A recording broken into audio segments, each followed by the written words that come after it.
Well, we hadn't lifted since last Tuesday, and we needed to. So we got in the weight room, watched film from our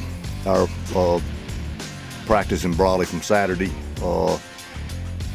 because you can learn from watching film as much as you can after being out here. And then we had to get in the weight room, and so we had an hour practice, and mostly team and kicking and conditioning. We're going to go back to Brawley tomorrow to do more of some kicking, and then a mock game, probably play a half, be over about an hour 45, starting at 3:30. So you know, we're progressing, feel good.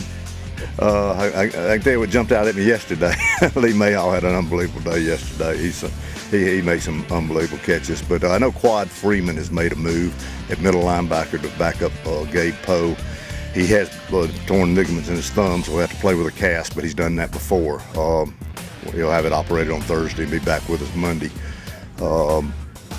You know, that was the biggest thing, was getting, another linebacker to step forward. The highlight of the day probably was Shaquille Smith in 3 technique. There's no question him and Carney are going to have to be on the field at the same time because they give so much energy, and so he's making a real move there to get substantial playing time, if not start, in the defensive line.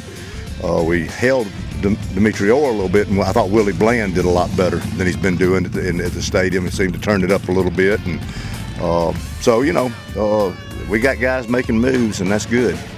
Trey Tidwell finally back, getting some contact, and we got Haston Coates back out from his, he's had to have his heart, checked out real good, and everything's fine. He's passed, and he's out here for the first day, really yesterday, I believe, and then all the offensive linemen are back out, so that's given us some more depth there.